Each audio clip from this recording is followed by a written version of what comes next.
The lead. That's the first story. Oh, even if it's blurry, they worry. A TV watchdog group, aren't they all, is protesting reality shows featuring nude people. The Parent Television Council says VH1's Dating Naked, TLC's Buying Naked, and Discovery Channel's Naked and Afraid, story of my life, airs at an hour when kids might be glued to the tube.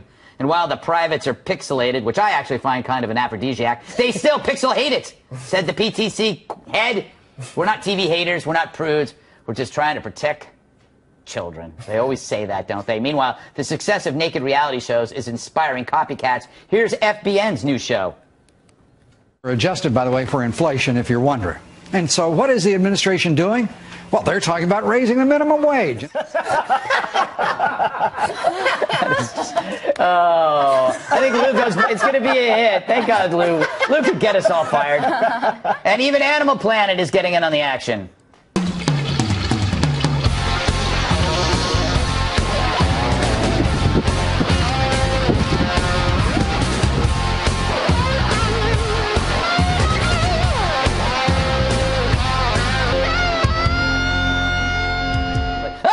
That was amazing. All right, Kurt. Okay.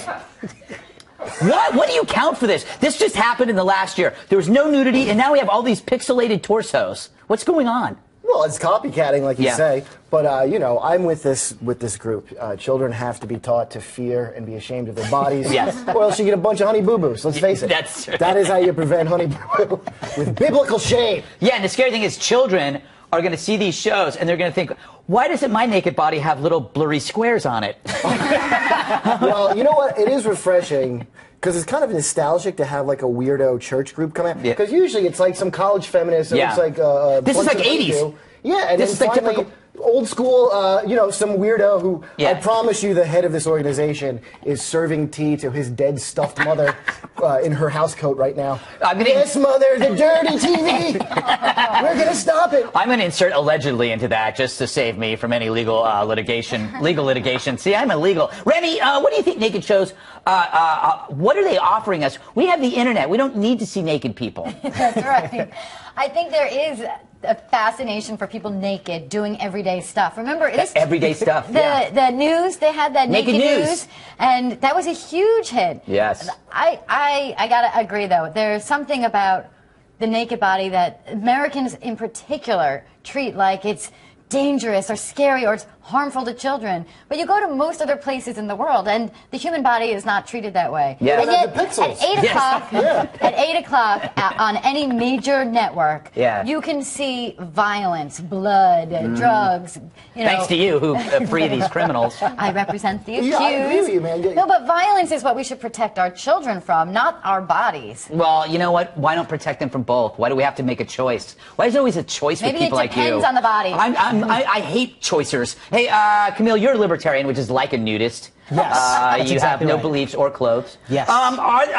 Do you believe that if we lost our inhibitions, this would go away? I'm not sure I buy that. What would go away? The naked people on TV? Yes, I think this is just a passing thing. I'm not afraid of naked people on TV. I mean, we like celebrate the Renaissance, take our kids to the museum so they can see Michelangelo's day. Well, if you live in Florence, you go to see that. I saw that. It was very nice. Oh, it must be nice. I don't understand why we're afraid of naked folks on televisions with pixels all over them, and we're not afraid of Michelangelo's David. Because this is old people. Right? This is somebody who has no idea somehow that kids have seen 20 billion worse times things on their phone than what's on. And first of all, for a church group to worry about the kids is hilarious. That's like, just as an adult, when you talk to anybody who talks about their problems growing up, my mom didn't love me or my dad hit me, nobody goes, I was exposed to risky television. And that's because things are getting so much worse now. Yeah, but nobody looks back and says that. I don't know a single adult who blames any of their problems on seeing the wrong show. I know a few who say they got molested by a priest. I know like 3 or 4. You know what? I gotta tell you,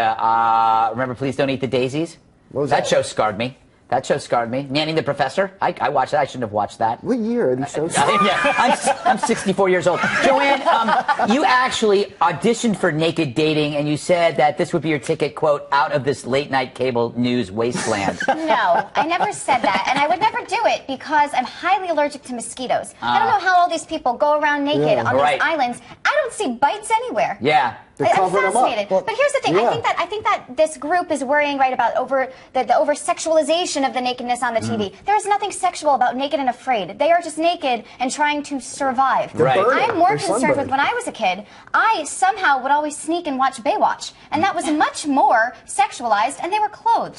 So now, thinking back to my childhood, I'm like, why don't I run like that? Why isn't everything in slow motion all the time? And that really set me up for disappointment. I can see how that would destroy you. I believe, I have a theory that this is just another way. This shows you how desperate the modern generations are to be on TV. That this is all a prank. What if we put naked in front of everything? I bet people will still show up and do it. And even though that ruins their career, like so you can do naked chef or naked, wrote some down here, because I can't, naked runway. Naked Runway? I don't even know what that is. You came on the podcast today. The girl on the podcast, Caitlin, runs Naked Comedy. Wait, I hear that you did the podcast naked. Yes, I did. It was a happy coincidence. Yeah, it's called a podcast. I don't know what that means. It's called Naked and Afraid. Naked and Afraid. Naked and Anxious. All right.